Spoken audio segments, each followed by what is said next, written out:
Caso Mauricio Funes, gestión de las finanzas públicas e implicaciones políticas. De esto hablaremos en República.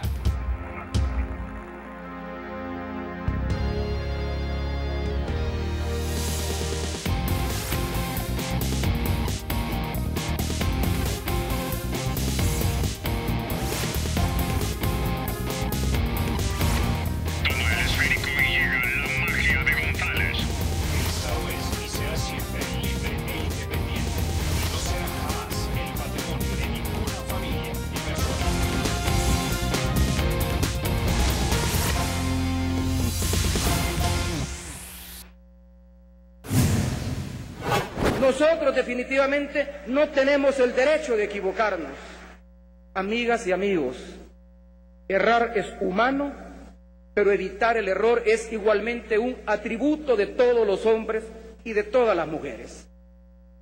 Y evitar el error comienza por no hacer lo que algunos ya hicieron mal en este país. Y lamento informarle al pueblo salvadoreño que en el gobierno del expresidente Mauricio Funes se dieron graves actos de corrupción. Dada la gravedad de la crisis fiscal, el programa global anticrisis incluye una estrategia encaminada a fortalecer las finanzas públicas.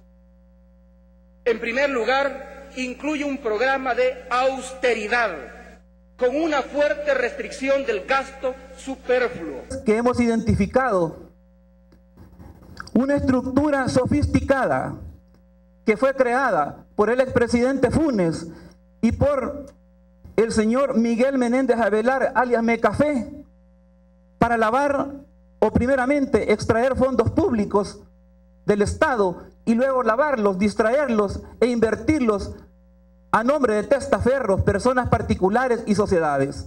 Precisamos hacer una revolución ética. El bien público no puede ser confundido con el bien personal.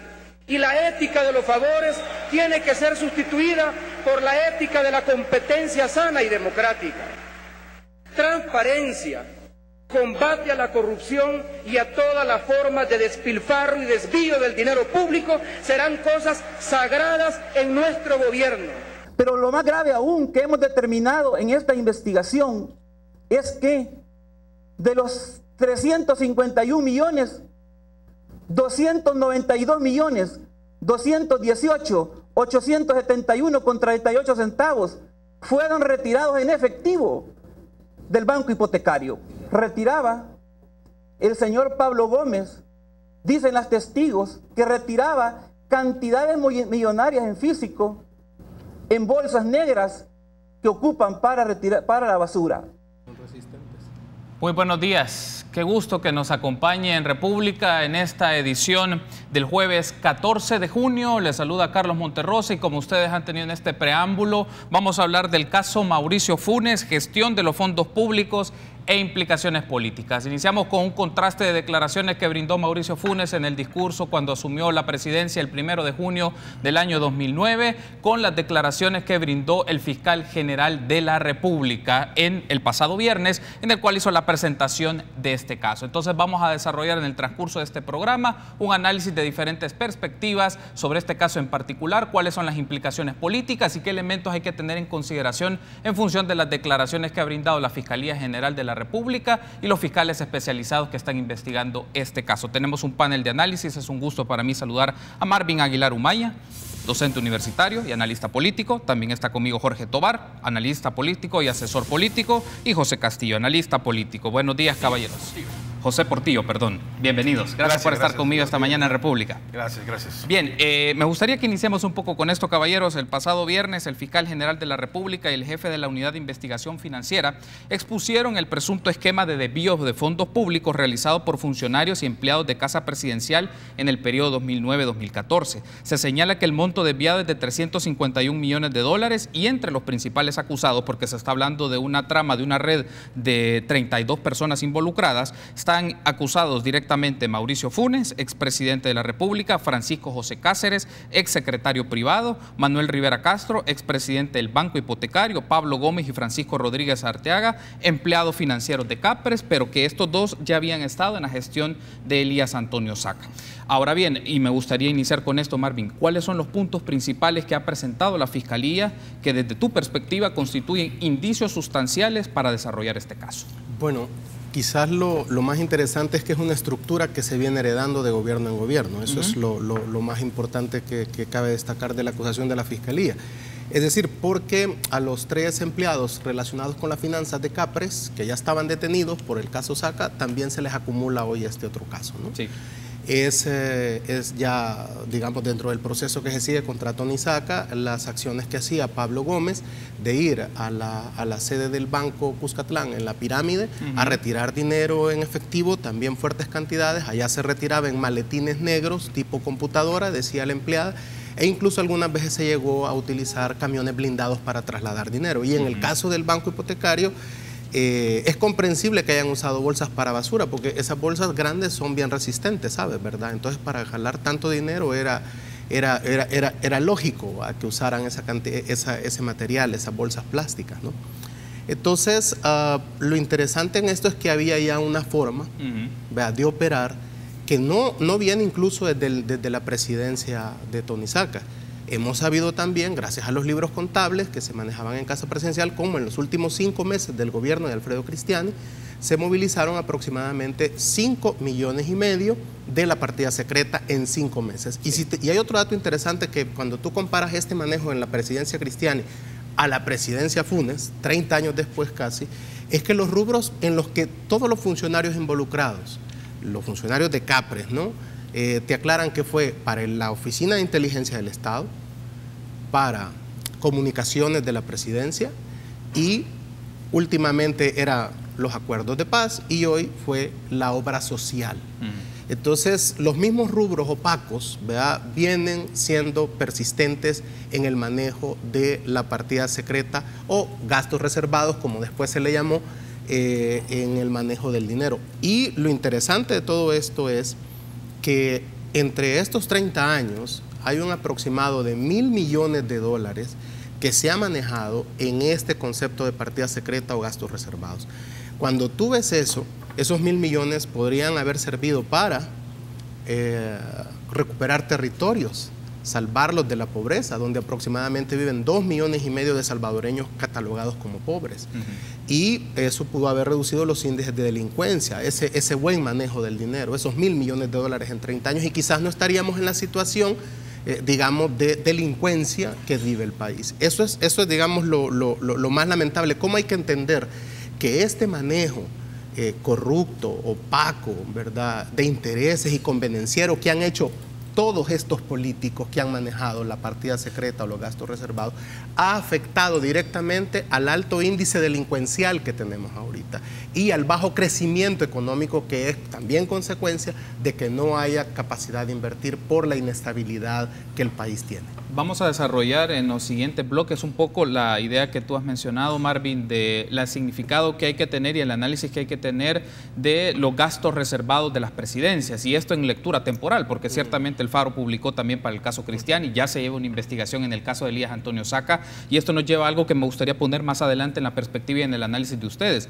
patrones o mecanismos en los cuales los gastos reservados son utilizados o presuntamente utilizados de manera discrecional, que de esto se tiene que comprobar ante un nivel de un juez y emitir sentencias sobre esto, pero los insumos y la información para la discusión está, pero lo vamos a retomar. Me parece interesante que lo has mencionado como un preámbulo, Marvin. Ahora bien, me interesa escucharle, Jorge, sobre esto, desde su perspectiva, ¿qué aspectos de lo que ha presentado la Fiscalía General de la República constituyen como indicios sustanciales para desarrollar este caso? Mira, yo creo que lo más importante para la ciudadanía, para la población, es entender qué es lo que está sucediendo, porque sacar una experiencia, sacar aprendizaje, una enseñanza de estos casos de corrupción así escandalosa, creo que es lo menos que merecemos los salvadoreños para poder evitar en el futuro cometer los mismos errores que hemos venido cometiendo. La corrupción, ¿qué es la corrupción? La corrupción es un proceso que desintegra, que va en contra de la unificación de la sociedad. De hecho, ese es el significado etimológico de la palabra corrupción, o sea, desprender, o sea, desarticular, dividir. Pero, ¿qué es lo que lleva a los funcionarios a cometer estos actos de corrupción? Eso creo que es un punto importante que nosotros debemos entender. ¿Cuál es el patrón que se lleva? Yo como psicólogo entiendo que los corruptos, todo corrupto, se cree superior a los demás. Ese es por principio. Se cree más vivo que los demás, más inteligente que los demás, que merece más que los demás. Por lo tanto, eso le justifica a él robar dinero ajeno, que no le corresponde, que no le pertenece, porque él es superior a los demás. Entonces toma ese dinero que no es de él, porque él se cree que es superior, que él cree que merece más que los demás mortales, que los simples mortales. Entonces, por eso hay que tener mucho cuidado a la hora de elegir. Hay que tener mucho cuidado a la hora de entender cuál es la personalidad, cuál es la naturaleza de los funcionarios. Cuando estos tienden mucho a ser ególatras, cuando quieren siempre tener las cámaras sobre ellos, cuando son de los que hablan y esperan que la gente aplauda, se están alimentando su ego, su egolatría, su megalomanía, su narcisismo. Ese es un corrupto en potencia. O sea, eso lo debemos de saber, lo debemos de entender como que 2 más 2 es igual a 4. Eso es importante. Si nos recordamos, todas las personas, todos los funcionarios que han estado involucrados en corrupción han tenido este patrón. Entre más ego, entre más egolatría, entre más ínfulas de Mesías, como lo hizo Saca, como lo han hecho todos los demás funcionarios corruptos, Chávez, Correa, etcétera. Todos han creído que ellos están por encima de todos los demás y que todos los mortales le merecen pleitesía. Y entonces se creen superiores y ellos creen que tienen los derechos por sobre todo lo demás. Ese es un patrón que hay que tener muy en cuenta a la hora de entender qué es lo que lleva a un funcionario a cometer actos de corrupción. Ok. Ahora, me gustaría, perfecto, Jorge, gracias por darnos esa intervención. Ahora me gustaría enlazar, José, retomando siempre la idea de la pregunta generadora de este bloque, los puntos principales que ha presentado la Fiscalía y la perspectiva, desde su perspectiva, indicios sustanciales para desarrollar este caso. Mira, yo lo primero que te diría que el primer indicio que debería de llamarle la atención a cualquier manejo de cualquier, llámese empresa, gobierno, alcaldía, lo que tú querrás, es el uso de demasiado efectivo, ¿verdad? Generalmente cuando una persona o empresa está usando demasiado efectivo es porque no quiere dejar un rastro, ¿verdad? Porque las tarjetas de crédito, los cheques dejan un rastro. Ese es el primero, y estamos hablando aquí no de $500,000, estamos hablando de $292,000 retirados en efectivo. Perdón, 292 millones, perdón, retirados en efectivo. Entonces, eso es lo primero. Si tú lees, así se manejan los narcos, así se manejan los que lavan dinero, en efectivo, ¿verdad? Esa es una de las características principales. La otra cuestión que para mí es un gran, digamos, punto rojo de donde ir a buscar información, es que si ustedes se recuerdan, en todo este combate a la corrupción que Funes dijo que iba a hacer, nunca toca a Tony Saca. Tony Saca se vuelve una blanca paloma que nunca hizo nada. Es más, mandan a reservar la información de viajes de Tony Saca. O sea, el siguiente gobierno pone una restricción para que no se sepa qué ha pasado con esa información, ¿verdad? Es la otra cosa bien puntual. La otra cuestión que yo te diría es este manejo discrecional de movimiento de fondos aprobado de maneras creativas, ¿verdad? Para poder mover dinero hacia la partida secreta, aún pasando por encima de sentencias de sala y diferentes cuestiones. Definitivamente ahí hay algo que buscar. Pero fíjate que para mi gusto hay algo bien importante que hay que resaltar. Si tú lees a Mauricio Funes en Twitter, dice él que él es un perseguido, que esto y que lo otro, pero lo que nunca se ha puesto a explicar es y cómo cambió de estatus de vida de forma tan diametral si tenía un salario de presidente, que todos sabemos cuánto gana un presidente y sabemos que con ese salario es imposible hacer lo otro. Yo les traigo algunas cosas a colación. Si ustedes se recuerdan, cuando se allanó la casa de Mauricio Funes, él había dicho que no tenía nada que ver con un spa. Casualmente, en los furgones de homenaje hacia Nicaragua iban equipos para montar un spa que dijo que eran de él. Entonces, ¿cuál de los dos creemos? ¿Creemos que él no tenía nada que ver con el spa o creemos los 3 furgones que se encontraron y que él dijo, ese era mi homenaje porque voy para Nicaragua con mi spa, ¿verdad? Porque fue la misma persona diciéndolo. Se encontró un cochecito que yo no recuerdo ahorita, pero es un coche que ciertamente lo ocupa la realeza, pero un coche que había costado cerca de $10,000, coche para niños. Se encuentran botellas de licor de cientos de dólares cada botella. Está la publicación esa donde en un solo día, en un solo tarjetazo, compra $7,200 de productos en Ferragamo. Se va ese mismo día o el día siguiente y compra $4,000 en Apple Store. Paga cirugías plásticas múltiples. Hay carros, hay viajes. El hijo de él vivía en una torre que se llama la Torre del Sol, que queda ahí a 2 cuadras de casa presidencial, en un apartamento de por lo menos 300 metros, y eso lo sé porque yo tengo 2 amigos que eran vecinos que yo visitaba y yo lo veía ahí, no me lo han contado, pues, ¿verdad? Tú ves relojes, están las fotos de sus presentaciones donde está usando relojes de $10,000, $15,000 y son varios. Entonces, lo que este señor creo que en su limitada mente y embriaguez e hipocresía y cobardía, porque es un cobarde, nunca se ha tomado el tiempo de sentarse a entender que cada vez que sale a negar algo, lo que no está haciendo es explicando lo inexplicable, ¿verdad? Porque mira, este es un país de 6 millones de habitantes. Yo conozco suficiente gente que tiene casa en Cangrejera, donde lo veían en la casa de Cangrejera y todo el mundo sabía que esa casa la había comprado él.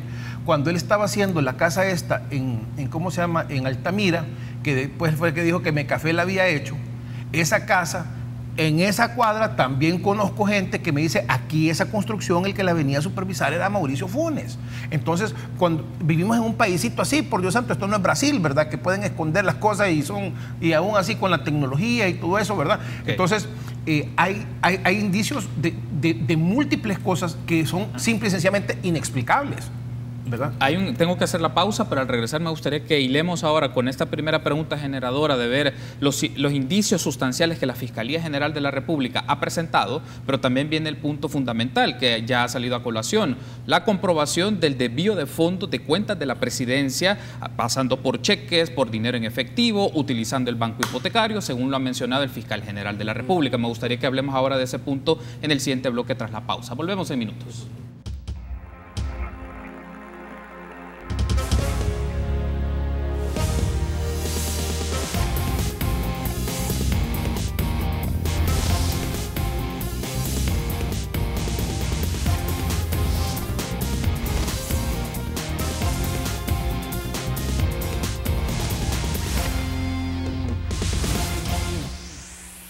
Muy buenos días, gracias por continuar junto a nosotros en República. Seguimos discutiendo el caso de Mauricio Funes y la presentación que hizo la Fiscalía General de la República y la acusación que hace a Mauricio Funes y una red de personas que están vinculadas o que han estado vinculadas en la administración pública dentro de su gestión y gente familiares y allegados del desvío de fondos públicos. Se está hablando de una cantidad de más de 351 millones de dólares. Pero también para tener una perspectiva desde el ámbito de la investigación sobre estos temas o sobre estos campos, hacemos un enlace vía Skype con Jaime López, investigador de FUNDE, que se ha dedicado a estudiar estos temas desde la perspectiva anticorrupción, desde la investigación jurídica, pero también los detalles que esto implica. Buenos días, Jaime, gracias por tomar este enlace del Canal 33, República SB. Hola, buenos días, gracias por la invitación. Gracias, Jaime, por tomar la invitación. Y en el primer bloque con nuestros panelistas Marvin Aguilar, José Portillo y Jorge Tobar, hablábamos un poco sobre los primeros puntos que la Fiscalía General de la República ofreció en su conferencia de prensa el pasado viernes y qué indicios son sustanciales o que debemos considerar sustanciales para el desarrollo de este caso, más allá un poco de cómo se maneja a nivel mediático, los términos, los calificativos, pero el aspecto aquí clave es los hechos concretos y cómo lo puede ir comprobando la Fiscalía de estos acontecimientos y del señalamiento que se hace de un esquema de desvío de fondos públicos por la cantidad que ya he mencionado, más de 350 millones de dólares, y las acusaciones que se hace contra Funes de lavado de dinero y peculado. Me gustaría tener tu primera intervención sobre ese punto, Jaime. Bueno, hay una cadena bastante larga de irregularidades o ilícitos que se tienen que probar. Uno es la autorización de fondos para la presidencia y que estos sean clasificados como gastos reservados. Lo otro es la movilización de este dinero a cuentas de particulares. Lo otro es propiamente la conversión del dinero a efectivo. Y finalmente la parte donde el dinero ya se ocupa para hacer inversiones o hacer pagos o diferentes usos, que es lo que la Fiscalía ha señalado. La parte más crítica realmente es donde el dinero sale de una cuenta bancaria, se convierte en efectivo y llega a otra persona, porque precisamente ahí se pierde el rastro del dinero, y ese es precisamente el propósito de hacer la conversión en efectivo. Y ahí es donde la Fiscalía requiere la parte de los testimonios para entender bien el mecanismo y tener la evidencia necesaria que demuestre que hay una conexión entre la salida del dinero y el uso final que se le dio. Realmente estas investigaciones no son fáciles, la construcción de la evidencia tampoco es fácil, y la Fiscalía pues tiene un desafío bastante grande. Lo que sí es importante señalar es que esta investigación representa una evolución con respecto a investigaciones anteriores que han habido en el país sobre corrupción.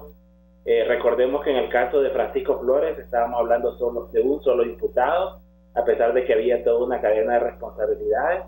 En el caso del expresidente Saca estábamos hablando nada más del expresidente y sus colaboradores directos, y en este caso sí la Fiscalía ha dado un paso adelante en indicar algunos de los receptores y también los intermediarios financieros. Pero como digo, realmente es una investigación compleja, y la parte más crítica realmente es demostrar que el dinero que salió de la presidencia es el que precisamente es el mismo dinero que utilizaron los receptores que están siendo acusados, y ahí los testimonios serán claves para revelar el mecanismo. Hay un aspecto, Jaime, y lo hemos platicado en otras oportunidades que hemos podido hablar.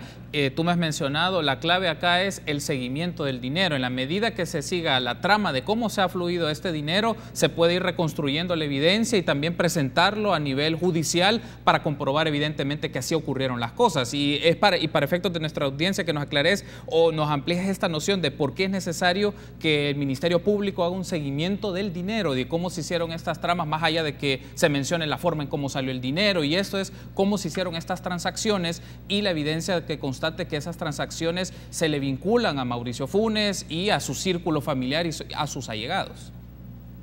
Lo que pasa es que estamos hablando de una estructura financiera ad hoc, realmente es una estructura criminal que no solo es para hacer uso ilícito del dinero, sino que también es una estructura para esconder o borrar la ruta del dinero. Entonces son dos desafíos ahí, porque no solo se trata de probar de que el dinero salió y se usó de manera ilícita, sino que también reconstruir esa ruta, porque precisamente se ha tratado de borrar. El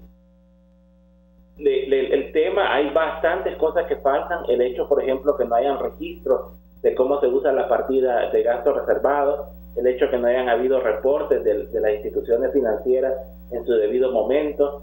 Pero como digo, o sea, aquí lo que va a ser clave es que se demuestre de que hubo acuerdos, de que hubo delegación, particularmente el presidente, el expresidente Funes no se puede desligar de toda esta operación en la medida que él es el responsable directo del manejo de los gastos reservados.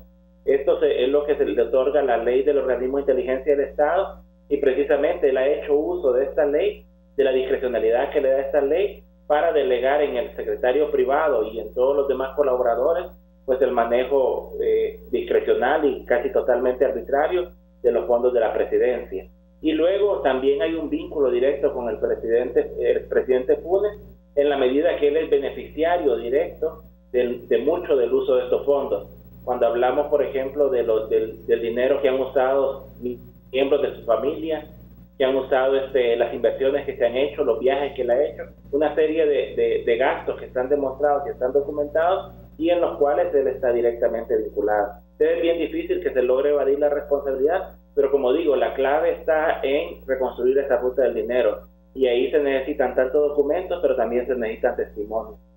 Va apareciendo un asunto, Jaime, luego de esta explicación, y lo decíamos en el primer bloque con nuestros analistas en el set, es fundamental la comprobación del desvío de fondos a través del uso de cuentas de la presidencia, particularmente de una partida de gastos reservados, que luego se menciona gastos operativos, que se hace cambio nominal, pero un asunto acá, y es la preocupación, un patrón sostenido en administración pública, particularmente porque hay 3 casos que están en discusión. El Faro publicó el caso del expresidente Cristiani, se lleva el caso de Elías Antonio Saca, ahora se presenta el caso de Mauricio Funes y la discusión, bueno, también el caso de Francisco Flores. O sea, el punto es, van apareciendo las personas que están en la presidencia, hay un manejo discrecional de gastos privados o de gastos particulares que se utiliza para una serie de fondos que no tienen nada que ver con el trabajo de la administración pública, o se presume que no se ha utilizado para gastos vinculados a las acciones del gobierno, sino para otras cosas. Y aquí a lo que quiero llegar, y el punto clave que nos puedas explicar y describir, es por qué es sustancial una transparencia y una rendición de cuentas de este tipo de partidas y de gastos que se hacen, que son gastos que en principio son discrecionales, pero sus usos se están llevando o se están presentando para otras áreas que no tienen nada que ver con el trabajo del Estado. Sí, yo creo que eso hay que hacerlo bien categórico, de que no estamos hablando de casos de corrupción aislados, sino que estamos hablando de un mecanismo permanente que ha operado en la Presidencia de la República y que su origen directo está relacionado con el uso de gastos reservados. Hay que decir que esto no es una partida propiamente, sino que se trata de una clasificación. Gracias a la ley del organismo de inteligencia del Estado, los presidentes de la República tienen la facultad de decir, este gasto lo vamos a clasificar con fines de inteligencia del Estado y por lo tanto van a pasar a ser reservados. Pero no es que se trate de una partida específica. Estamos hablando de una estructura que no la ha usado solo el presidente Funes, sino que la han usado todos los presidentes anteriores, y también la ha seguido usando el presidente actual, porque eso hay que decirlo con mucha claridad. Y además de eso estamos hablando de totalmente los únicos gastos que en materia internacional se reconocen como gastos legítimos para la inteligencia del Estado son operaciones encubiertas en materia de seguridad, protección de testigos y en algunos casos lo que es el pago de informantes o los gastos que hay que hacer para la obtención de información. Pero luego de eso, hablar de sobresueldos a funcionarios, hablar de gastos discrecionales para el presidente y su grupo familiar, mucho menos hablar de la creación de fondos ocultos que son para actividades ilícitas, que son para el pago de sobornos a otros funcionarios, como ha sido el caso del fiscal Luis Martínez. Puede ser también de que hice los pagos para diputados, pagos para periodistas y otras personas, y el uso de ese dinero para hacer inversiones, donde el destinatario oculto, el destinatario final de esas inversiones son los presidentes de la República. De eso es de lo que estamos hablando. Entonces estamos hablando de una estructura criminal, creo que hay que llamarla en esos términos, que ha estado permanentemente instalada en la Presidencia de la República, y lo que ha venido pasando es que se ha venido haciendo cada vez con el tiempo, se ha hecho un uso mayor de esa estructura, y por eso vemos de que las cifras en cuanto al manejo de gastos reservados vienen creciendo presidencia con presidencia. Tengo que finalizar el enlace, Jaime, pero una última pregunta muy puntual. Se ha mencionado que las fuentes principales para reconstruir los hechos y presentar la evidencia proviene de 3 mecanismos o 3 vías. Según lo ha mencionado José Cortés, que es el fiscal de la Unidad de Investigación Financiera de la Fiscalía General de la República. Testimonios, documentación y análisis financieros de Mauricio Funes y su red familiar. Aquí en particular es porque es fundamental tener contrastes y vinculación con estas 3 fuentes, porque muchos han mencionado en el campo testimonial, pero qué tanto el testimonio resulta como una evidencia o como un insumo fundamental, pero también se requiere de documentación que pueda sustentar eso y los análisis financieros técnicos para comprobar evidentemente que estos casos o estos señalamientos que se hacen y acusaciones de lavado de dinero y peculado fueron así. Correcto, ahí de lo que se trata es de hacer se le llama técnicamente una triangulación de evidencia, porque también se ha dicho, por ejemplo, que un testigo criteriado puede decir cualquier cosa y puede incriminar a cualquier persona, pero no se trata de creer en un testimonio solo porque una persona lo dice, sino que ese testimonio tiene que coincidir con la prueba documental y tiene que coincidir con lo que es el flujo o la ruta que siguió, los pasos que siguió el dinero desde que salió de la presidencia hasta que fue invertido o utilizado por las personas que están siendo implicadas. Entonces ahí tiene que haber una triangulación y tiene que haber una correspondencia entre esa evidencia. Obviamente hay partes en que va a haber que hacer suposiciones, porque el problema con los delitos de corrupción, como decimos, es que la evidencia se destruye, se oculta, se borran los rastros. y ahí tendrá que operar la sana crítica del juez para establecer plenamente la correspondencia entre los diferentes tipos de evidencia. Pero lo que sí no es admitido es que solo porque lo dice un testigo, eso va a ser suficiente para que se incrimine a una persona. Como repito, tiene que haber correspondencia entre lo que dice un testigo o un imputado que esté criteriado con lo que esté reflejado en los documentos y con la reconstrucción de la ruta del dinero que haga la Fiscalía. Perfecto, Jaime, quiero darte las gracias por este espacio y darnos una serie de elementos, insumos que van a abonar al debate que tenemos con nuestros panelistas en el set, y vamos a llevarle la pista a este tema y vamos a pedirte tu apoyo para que nos puedas aclarar y ponerlo en perspectiva para nuestra audiencia. Gracias, Jaime, por establecer este enlace vía Skype. Gracias a ustedes. Gracias, muy amable, Jaime. Bueno, ha sido un gusto por hacer este enlace. Ahora bien, me gustaría retomar estos insumos que nos ha ofrecido Jaime López, Marvin, por este asunto, y es la otra pregunta que me gustaría desarrollar en estos bloques. ¿Por qué es fundamental entonces comprobar este desvío de fondos? Y como mencionó Jaime, que los gastos operativos son una calificación, no una partida en sí misma, sino una calificación discrecional o una calificación que toman las autoridades para luego hacer los manejos de los fondos utilizando cheques y, en el caso particular que se alega de Mauricio Funes, a través del banco hipotecario. Básicamente es esto: la Fiscalía logra armar esa trama con todos los implicados gracias a un testigo criteriado. Este les da las líneas, ¿verdad?, donde tienen que irse, que es donde te vas encontrando el dinero. Ahora, si llegamos al final de la, digamos, ¿verdad?, de la trama de la gente que ha sido capturada o tiene orden de captura, tú vas encontrando que el expresidente Funes, cada vez que quiere explicar algo, deja dudas. Por el caso, el oficial que compró las armas, ¿no?, que se gasta $200,000 en la compra de armas.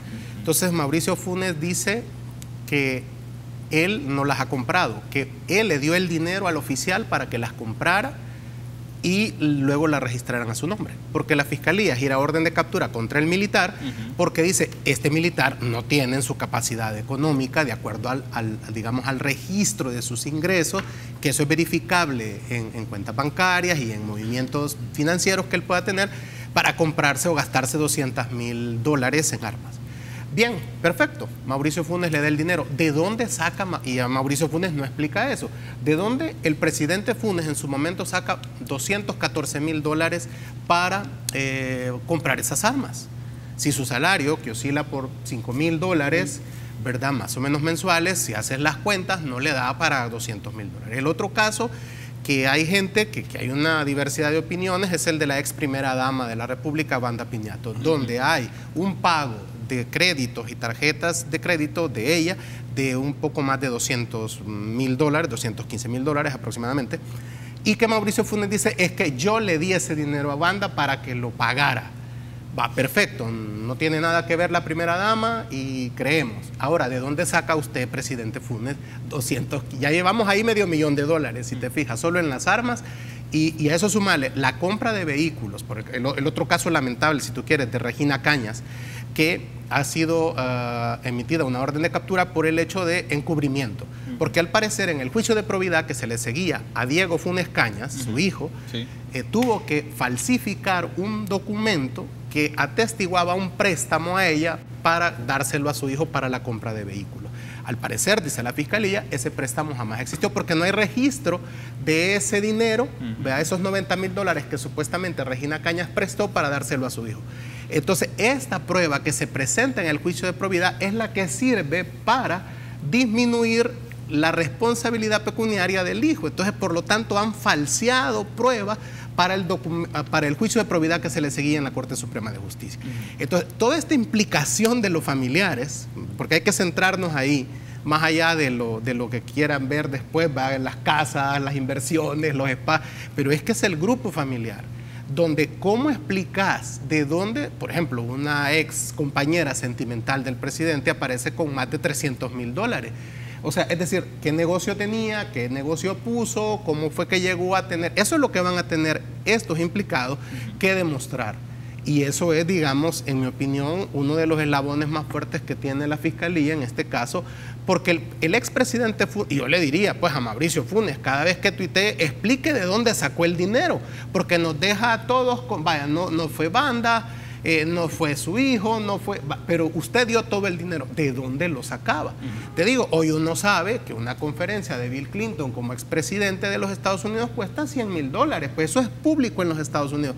¿Cuánto gana él en las consultorías que está dando? Porque es lo que decía José, hay que explicar, y esto tienen que entenderlo todos los políticos, o sea, tienen que explicar forzosamente de dónde sacan su nivel de vida, cuál es el cambio que tienen desde antes de ser políticos, durante ser políticos y cómo quedan viviendo después de ser políticos. Y hay un dato que mencionaba Jaime, que es interesante. Continúan manejándose así los gastos reservados, aún en la presidencia de Salvador Sánchez Serén. Entonces yo también le haría un llamado a Marcos Rodríguez y a Roberto Lorenzana, que empiecen a explicar ya cómo han manejado en estos 4 años los gastos reservados del presidente Sánchez Serén. O sea, es que es obligación saberlo. Es decir, y aquí no vengan con que no, el presidente no se mudó a la residencia presidencial y sigue viviendo en la colonia Laico. No, no, no, no, no. Se trata de que hay un patrón de 30 años de abuso sin vergüenza de esa clase política que ha vivido allí en casa presidencial, de robarse los fondos del Estado para familiares, cheros, políticos, negocios. ¿Qué sería lo correcto? Que le pongan una pensión al presidente, ¿verdad? Porque una de las cosas que también reveló Mauricio Funes es que él no recibe nada después de ser presidente. Entonces, hombre, pónganle, diputados, una pensión al presidente que le quede de por vida, porque claro, tampoco se trata que después de salir de Capres andes en bus, ¿verdad? Digamos, pero que le quede una pensión digna para que pueda vivir y no tenga necesidad de robar, porque lo que te apuesto que todo este robo descarado es porque es su pensión de vejez, ¿verdad? Es su AFP, que es la partida secreta. Entonces se van para poder vivir bien. Entonces mejor pónganle una pensión, ¿no creen? Que es más fácil y así ya no roban. Tengo que hacer una pausa, pero al regresar me gustaría escuchar a Jorge y a José sobre esto y también leer algunos de los comentarios que nuestros amigos nos están ofreciendo en las redes sociales. Volvemos en minutos.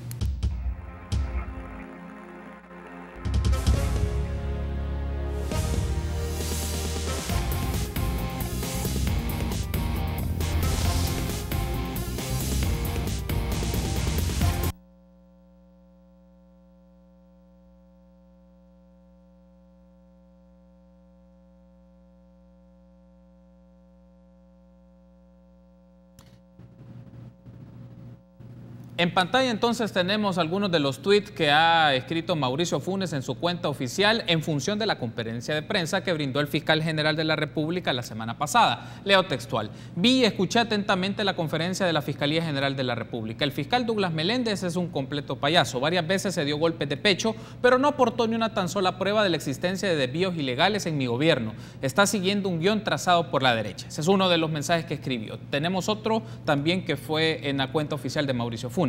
Llama la atención que la Fiscalía General de la República solo ha hecho incriminaciones sin presentar una tan sola prueba en mi contra. Hablan de testaferros, pero no demuestran que efectivamente lo son.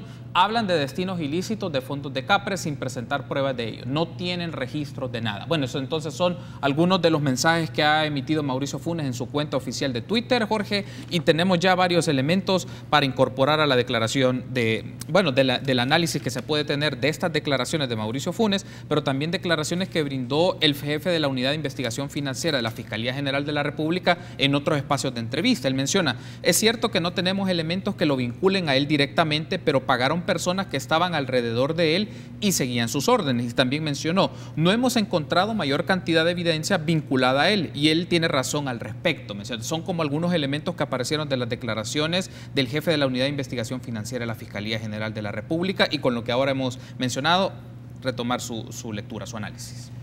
Es que tal cual lo dijo Jaime, es que esa participación de Jaime es muy importante, da sustancia, da insumos, como para entender mucho mejor el caso de Funes. Un testigo criteriado per se no es una evidencia que va a condenar a nadie. O sea, el testigo criteriado puede dar insumos, puede dar información que tiene que ser contrastada con documentos, con hechos reales que sí se pueden corroborar documentalmente y si eso coincide, entonces eso abona y se unen las dos pruebas y eso sí puede hacer que se condene a un funcionario. Pero otra cosa que llama la atención, si ustedes se fijan, busquen todos los tweets de Mauricio Funes, él jamás niega su corrupción. Jamás lo ha negado. Simple y sencillamente dice, no tienen pruebas. No tienen pruebas, no tienen pruebas. No tienen pruebas, no tienen pruebas. Lo que está diciendo, yo hice bien mi trabajo, borré todas las evidencias. No tienen pruebas, pero no van a hallar nada, porque yo hice bien mi trabajo de corrupción. Entonces, pero él jamás ha dicho, soy inocente, no he hecho eso, esto y lo otro. Nunca lo ha dicho. Eso, ojo con eso. Sí, buen detalle. Pero otra cosa que es importante, creo que destacar, sí, es que los gastos reservados, de los gastos de Antonio Saca y de Mauricio Funes, de Antonio Saca fueron 301 millones, mientras que de Calderón Sor fueron 58 millones. De Funes fueron 351.02 millones de gastos que ellos clasificaron como reservados. ¿Qué vemos aquí? Un patrón. Entre más gastos reservados hay, ¿qué nos lanza? Más corrupción.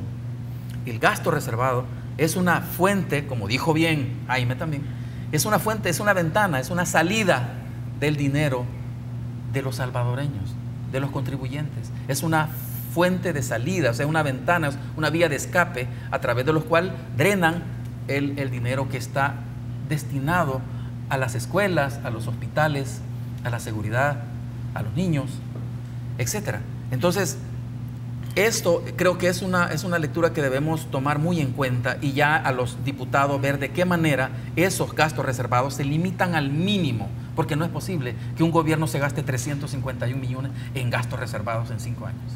Ahora, quiero incorporar otros elementos, José, para escuchar tu análisis. Luego tenemos otros aspectos que quiero incorporar a la discusión, las implicaciones políticas que esto tiene, porque ya tenemos comunicados tanto de la presidencia de la República o del gobierno como tal, del FMLN y también del Banco Hipotecario sobre esto. Y me gustaría leerlo posteriormente para tener sus reacciones. Pero incorporo en función de lo que nos decía Jaime y también otros elementos que han llegado a nuestra cuenta de Twitter, y agradecemos a las personas que están pendientes de este espacio y nos escriben, por ejemplo, al sitio en Twitter, @RepúblicaSB33. Jaime dice, por favor recuerde el papel de la Corte de Cuentas en todo esto, los presidentes que regalaron finiquitos, también está el caso de Cel y están otros como Rice, Merino, Herbert Saca junto a Mecafé.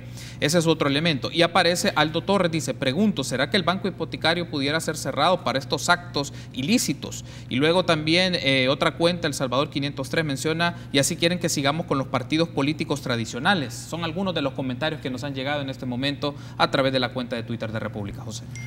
Ok, mire, en primer lugar, me voy a lo último que dijeron con los partidos políticos tradicionales.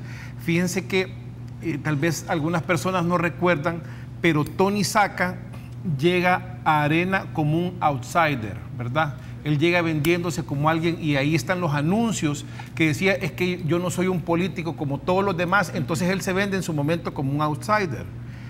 Mauricio Funes hace exactamente lo mismo. Mauricio Funes llega y él forma su movimiento Amigos de Mauricio, que va en paralelo trabajando con el FMLN hasta conquistar la presidencia.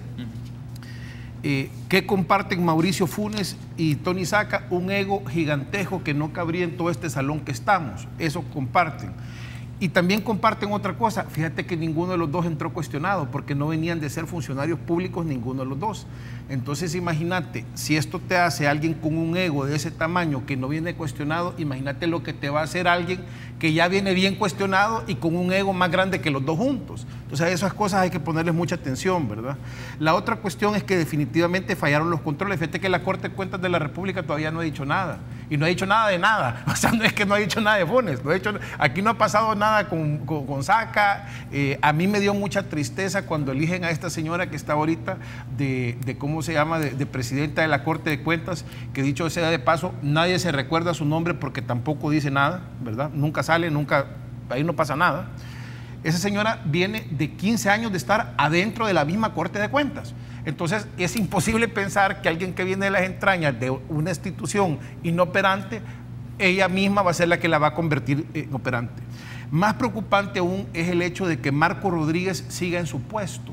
En cualquier gobierno decente, a Marco Rodríguez ya lo hubieran puesto afuera del gobierno y el mismo presidente hubiera dicho, por favor, me lo investiga. Eso es lo que hacen los presidentes y los gobiernos decentes. ¿Por qué? Porque Marco Rodríguez era secretario anticorrupción. Y yo lo cuestioné y su respuesta que me dio en su momento fue, es que mire, yo no estoy, porque se le cuestionaba por qué no daban la información de SACA. Entonces digo, no, es que yo no estoy para dar información pasada, esas son las autoridades. Yo estoy para ver de que en estos gobiernos se combata la corrupción. Bueno, pasó en el gobierno donde él estaba. Entonces, ¿qué sucedió? Y todavía lo lees ahí con un nivel de hipocresía que yo no sé quién es más hipócrita, si Mauricio Funes o Marco Rodríguez. Pero yo le pediría al presidente que por decencia, que tengan un acto de decencia y que despida a Marco Rodríguez. No puede ser, ¿verdad? Que eso siga así. La otra cuestión que mencionó Jaime era el nombre de la persona, Jaime, ¿verdad? Sí. Que es algo bien cierto. Fíjate que Mauricio Funes desde hace tiempos, no es de ahorita, ha venido tratando de desacreditar a los testigos criteriados, ¿verdad? Sí. Y él dice, es que un testigo criteriado va a decir cualquier cosa. Bueno, un acusado de 350 millones de defalco también va a decir cualquier cosa, ¿verdad? Que no se le olvide.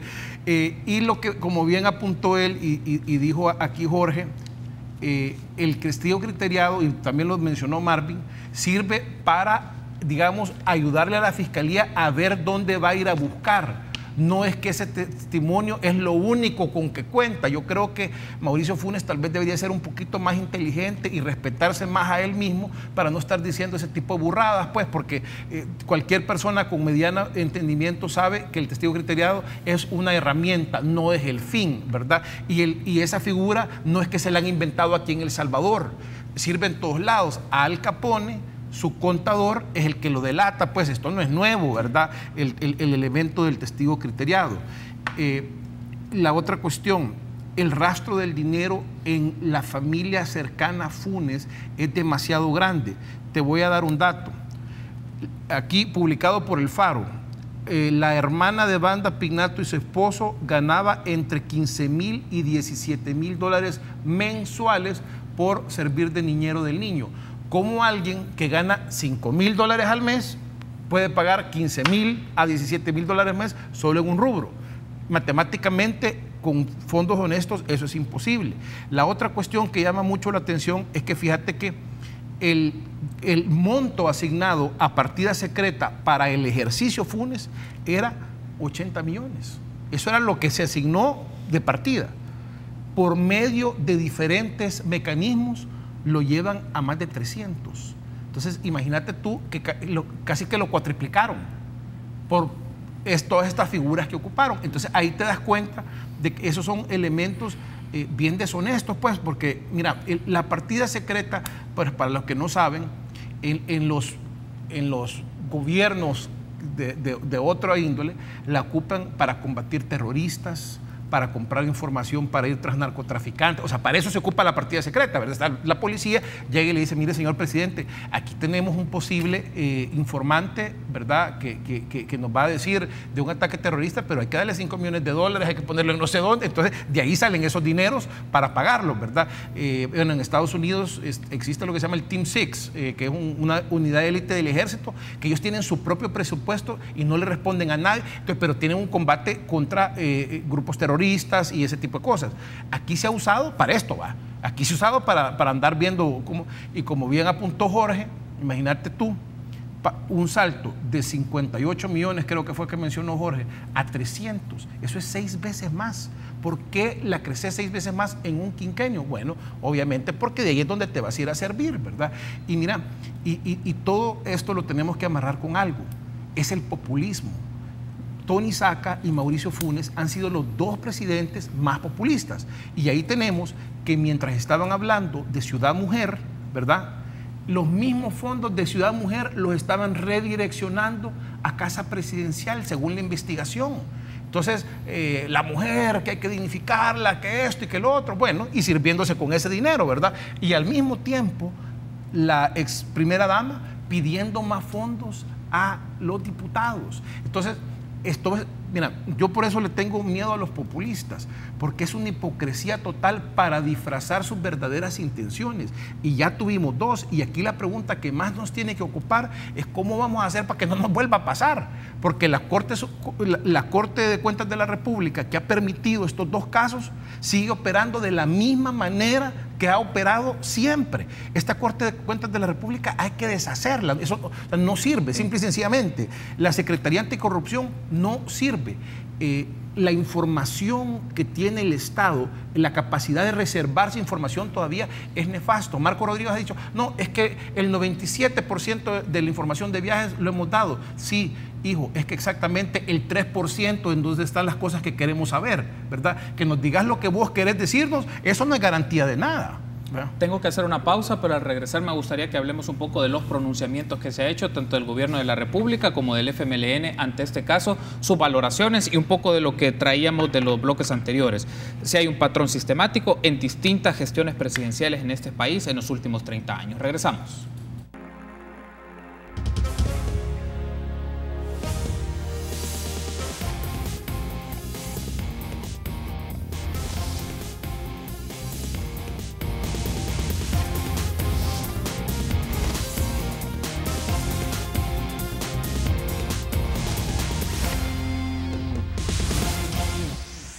Gracias por seguir junto a nosotros en República. En esta ocasión estamos hablando del caso Mauricio Funes, gestión de los fondos públicos e implicaciones políticas, con nuestro panel de análisis Marvin Aguilar Umaña, José Portillo y Jorge Tobar. Leo otros de los comentarios, Marvin, que nos ha llegado para tener tu reacción y luego también escuchar a Jorge y a José. Por ejemplo, Daniel Rivas pregunta, algo que también es inexplicable es por qué todos los casos importantes de corrupción son armados en base a testigos criteriados. Nunca se basan en evidencia encontrada o investigación o peritaje. Ese es solo un comentario que nos ha llegado. También Oscar López dice, nuestros expresidentes siempre finalizan su periodo con la ideología de Robin Hood. Bueno, otro de los comentarios que ha llegado acá. E incorporo ahora otro asunto que me gustaría tener su análisis sobre ello. El Gobierno de la República el 11 de junio publicó un pronunciamiento en donde da su postura ante este caso. Solo leo las primeras líneas. La lucha contra la corrupción es una obligación no solo del gobierno y los organismos de control, sino de toda la sociedad. Cualquier acto de corrupción debe ser denunciado, investigado y judicializado, siempre en el marco del debido proceso y el irrestricto respeto a las leyes. El FMLN también publicó un comunicado el 11 de junio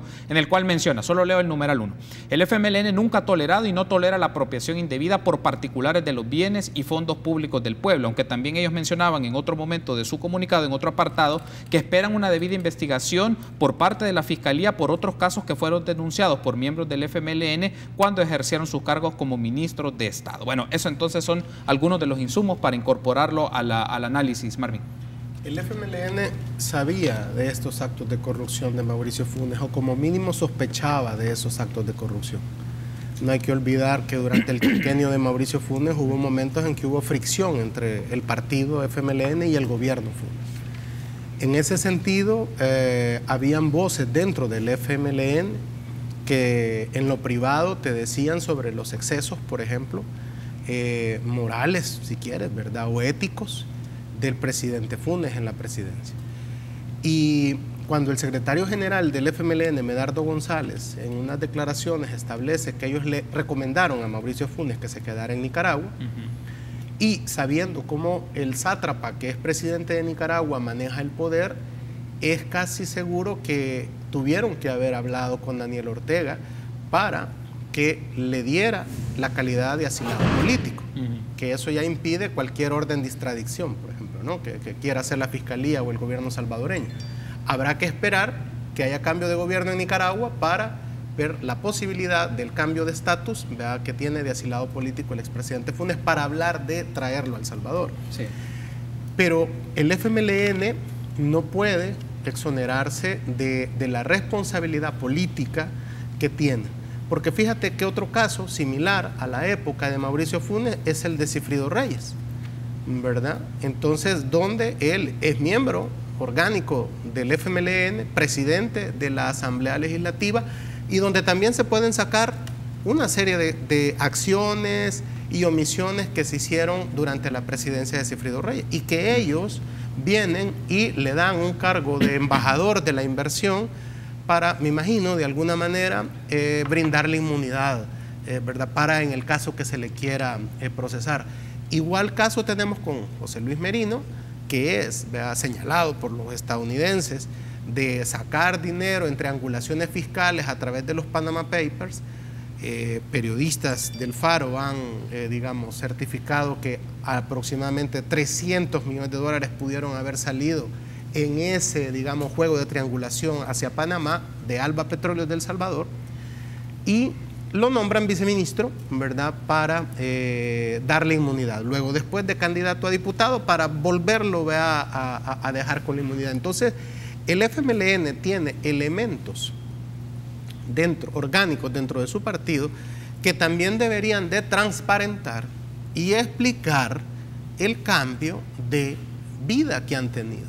Es que hay un punto, fíjate que cuando tú hablas con la militancia del FMLN y les preguntas por qué los han abandonado, quizás el dato más común que he encontrado es el hecho de que ellos resienten como alguien que antes se sentaba con ellos, que tú lo conocías, que te saludaba, ¿verdad?, que tú sabías que andaba en un carro modesto, por ejemplo, hoy de repente algunos se han cambiado de casa.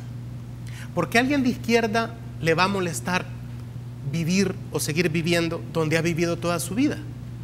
¿Verdad? Que tiene que ver con los patrones, digamos, de personalidad que decía Jorge al principio del programa. ¿Por qué alguien tiene que cambiarse del lugar donde vive a un lugar mejor, se supone, ¿no? Entonces, mucha gente considera que estas acciones de dirigentes del FMLN es traicionar el ideario de izquierda. Entonces, de ahí es donde viene un gran resentimiento, que lo ves también, por ejemplo, cuando hablas con nicaragüenses de por qué hay sandinistas en la calle protestando contra Daniel Ortega. Y es precisamente por ese enriquecimiento, esa opulencia, digamos, esa absorción del sistema que tanto criticaron, que los ha terminado absorbiendo. En ese sentido, digamos que el FMLN, yo sigo insistiendo, sabía, y si no, digamos, se desliga y da juicios ejemplarizantes con sus dirigentes que te acabo de mencionar, por ejemplo, ¿no? Esperemos las próximas encuestas, porque ya muchos pensábamos que el FMLN no podía bajar más de lo que había bajado, pero entonces este caso, obviamente, en las próximas encuestas que se hagan públicas, veremos si le ha afectado o no. Ahora, me gustaría escucharle, Jorge, solo incorpora un elemento más. Ya hablábamos del pronunciamiento del Gobierno de la República, luego el comunicado de la Comisión Política del FMLN, y luego el 13 de junio aparece una publicación del Banco Hipotecario. Solo leo el numeral 5, que la administración del Banco Hipotecario ha colaborado y seguirá colaborando con las instituciones nacionales e internacionales competentes que así lo requieran para esclarecer cualquier situación que ponga en riesgo la excelente reputación con la que goza el Banco Hipotecario. Solo sumo este elemento. Me gustaría escucharle también retomando la idea que Marvin acaba de mencionarnos. Mira, hay que entender muchos elementos de lo que es la corrupción en sí. Ya lo decía al principio, un patrón es el alter ego de los funcionarios. Personas que tienen la tendencia a inflar sus egos muy fuera de control, normalmente terminan embarrados hasta el fondo en la corrupción. Pero hay otro patrón. Y eso es una cosa que también debemos de tomar en cuenta, es que el lujo gratis y el dinero fácil son adictivos, literalmente adictivos, tanto como una droga. Una persona una vez obtiene dinero fácil y no pasa nada, lo obtiene la segunda vez y no pasa nada, se vuelve como que alguien que consume droga y no pasa nada. Lo consume la segunda vez y no pasa nada. Tiende a formar un patrón de consumo, tiende a formar una adicción. Entonces las personas, pero todas las adicciones van avanzando. Entonces cada vez quiere más y cada vez quiere más dinero y cada vez quiere más dinero y más fácil. Y entonces se va y se pierde el control, y él pierde el control inclusive de su propia vida. Por ese afán, por esa adicción de obtener cada vez más dinero y obtenerlo cada vez más fácil. Y obtener cada vez una vida suntuosa, lujosa, opulenta, gratis. Porque un lujo que te cuesta a ti, que tú trabajas, luchas, te esfuerzas, te sacrificas, obtienes ese dinero y te vas y te das un lujo, ese no es un lujo gratis. Pero si lo obtienes gratis, eso te vuelve adicto al lujo gratis, y te vuelve adicto al dinero fácil. Entonces, los salvadoreños debemos de estar muy atentos a las conductas de los funcionarios. Por ejemplo, tenemos al señor Fortín de Anda, que con sus grandes cadenas de oro, con su porte arrogante, con sus grandes camionetonas, con su montón de guardaespaldas. Es decir, tiene una conducta, un patrón de conducta que nos da la idea, no es que nos va a dar pruebas de que es corrupto, pero nos da indicios de que esta persona tiene tendencias corruptas. Antes de irme a la pausa, Jorge, solo menciono un aspecto. Usted ha mencionado y ha insistido el tema de la conducta de personas por rasgos y aspectos de personalidad desde el campo en donde lo ve, pero incorporo solo este elemento antes de irme a la pausa. Pero ¿qué tiene que ver también el sistema? El sistema me refiero al entramado institucional de reglas, disposiciones, movimientos, porque lo que se ha venido hablando y que la Fiscalía ha presentado una serie de patrones, pero me refiero donde se aprovecha del entramado institucional, o por lo menos presuntamente se ha aprovechado del entramado institucional para manejar y desviar fondos. Digamos, yo entiendo el punto de la conducta, pero ¿cómo lo vinculamos a algo más de un entramado institucional? Es que, por ejemplo, mire, yo nunca dudé, de hecho, yo apoyé a Funes, me involucré inclusive en su campaña política, de las buenas intenciones, pero una cosa son las buenas intenciones, pero ¿qué es lo que pasó? No era presidente todavía y ya tenía $3 millones a su disposición. ¿Qué vino a hacer eso? Le cambió totalmente la perspectiva, lo metió en una burbuja, ¿verdad? Donde él entendió que la política realmente no es para servir, es para hacerse millonario. Si no era presidente todavía, solo era un candidato con altas posibilidades de ganar y ya tenía 3 millones en su cuenta, entonces le cambió la perspectiva. Entonces, la estructura que bien menciona Marvin, una estructura heredada de años y gobiernos anteriores, que sigue y se prolonga, simplemente lo que hacen es que lo contaminan, y una persona con egolatría, con narcisismo, es muy fácil de contaminar, de absorberlo. Entonces, tenemos una estructura y tenemos un funcionario que llega con altas posibilidades de caer en esa trampa de la egolatría y del narcisismo. Entonces, es absorbido, es consumido por esa estructura corrupta que ya se viene generando de gestión en gestión presidencial. Tengo que hacer una pausa para regresar. Te escuchamos, José, y te entramos a la fase final de este espacio de entrevista. Volvemos.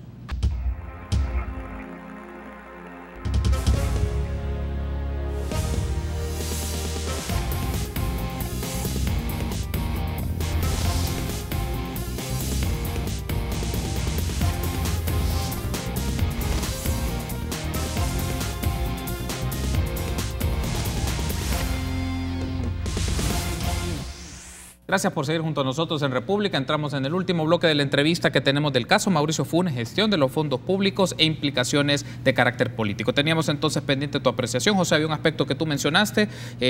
Mirabas bajo tu presunción el tema de carácter populista de estos dos casos, decías en el caso de Saca y en el caso de Mauricio Funes por las investigaciones, pero también está el caso de Francisco Flores y ahora que apareció la publicación de Cristiani. ¿Cómo quedan bajo esa categoría como tú lo mencionaste?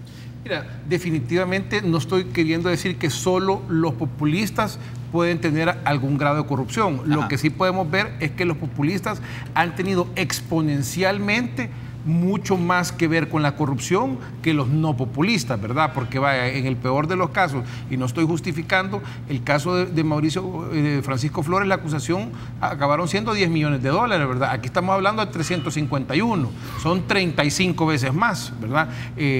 A Funes, que le preocupaba la corrupción de Paco Flores, nunca le preocuparon los 300 millones de Saca, ¿verdad?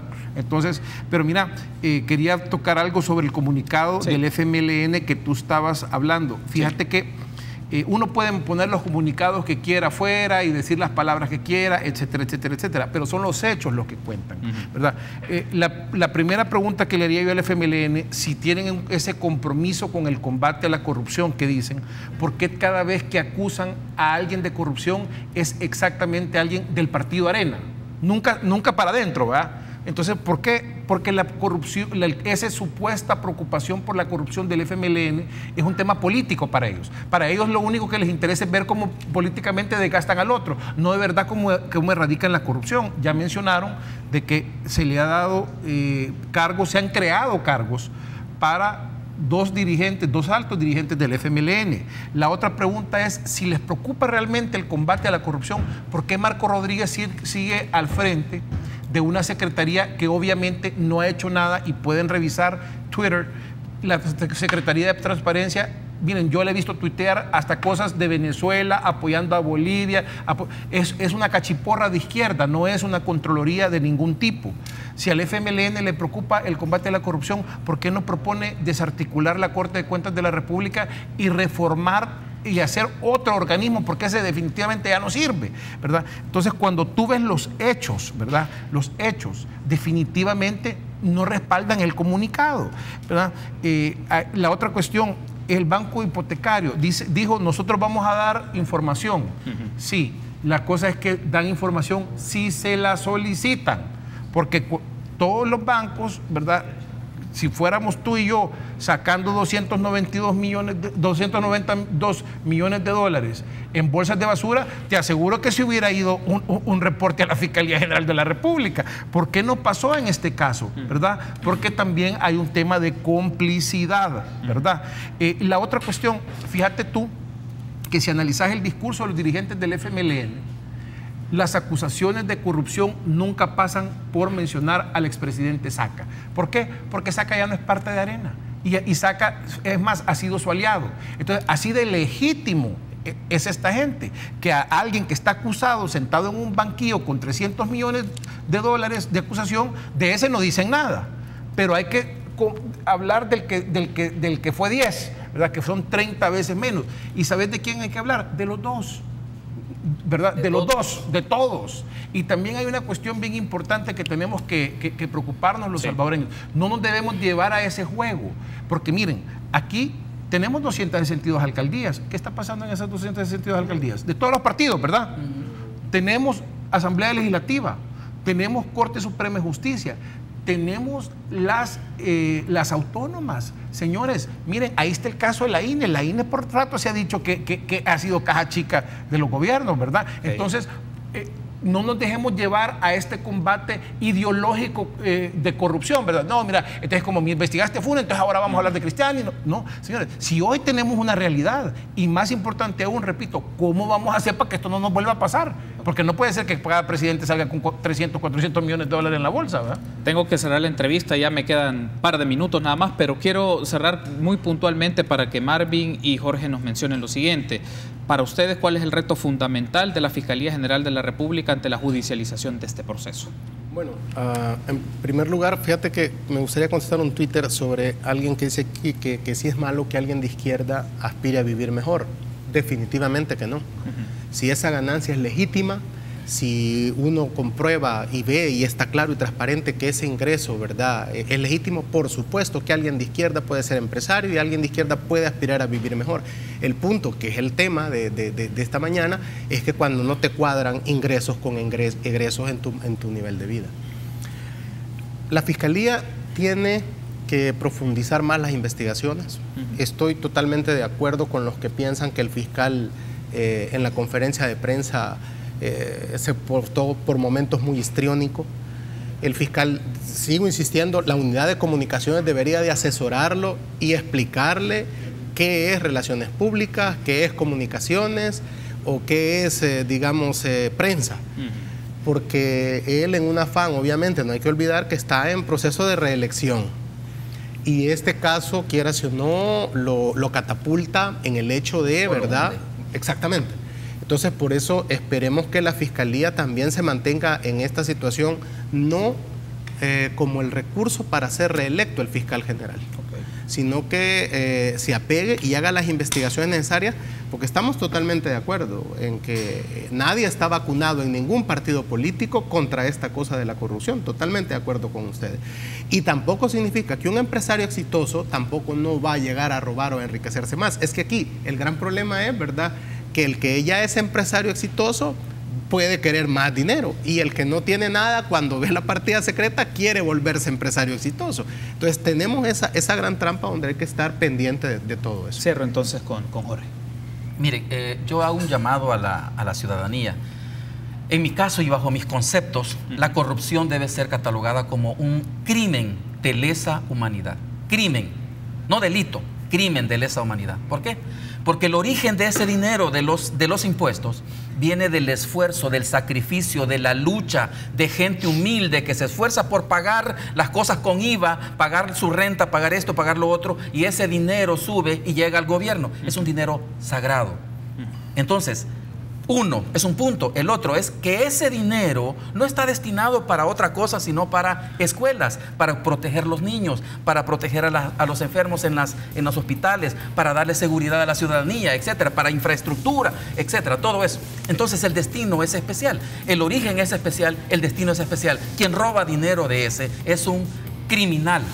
Es un criminal, porque ese dinero, la falta de ese dinero provoca muerte, destrucción y dolor. Quiero darle las gracias por haberme acompañado, Marvin, Jorge, José, ha sido un gusto. Que tenemos que establecer un enlace con Luis González de QVL para que nos comente cómo va el programa de este jueves 14 de junio que inicia el Mundial de Rusia. Ya se dio cuenta, ¿eh? Ya vi tu preferencia, qué bueno. ¿Qué tal, Luis? ¿Cómo va el programa esta mañana? Contame. Muy bueno, y eso te cuento, vamos a tener temas, obviamente el evento más grande de todo el mundo a lo que a fútbol respecta. Vamos a estar hablando de ciertas cápsulas, curiosidades de este evento. También no puede faltar nuestras citas siempre médicas con temas de especialistas. Por ejemplo, hoy vamos a estar hablando de algo que me interesa a mí, el sobrepeso. Vamos a estar hablando cómo poderlo sobrellevar, cómo deshacerse de él. También vamos a tener una agenda cultural porque queremos saber qué es lo que nosotros tenemos que hacer o podemos hacer en los fines de semana y no solamente divertirnos en otra cosa, sino que culturizarnos y aprender que el salvadoreño tiene que conocer la cultura nuestra. Así que va a ser un programa buenísimo, cocina, las locuras de Francisco, Ligia, Elena y este servidor que le encanta el fuchibol. Excelente, Luis, entonces muy buen programa el de este día, éxitos y un saludo a todo el equipo de QVL. Vamos a estar pendientes de los resultados del Mundial. Exactamente, ¿a quién le vas? Bien, yo creo que va a ser de Alemania. Probablemente. Pero bueno, pero aún así veo que Brasil puede resurgir. Creo que Brasil puede resurgir y por ahí no podemos dejar de lado a Francia y Argentina. Usted diga que le encanta el yogo bonito.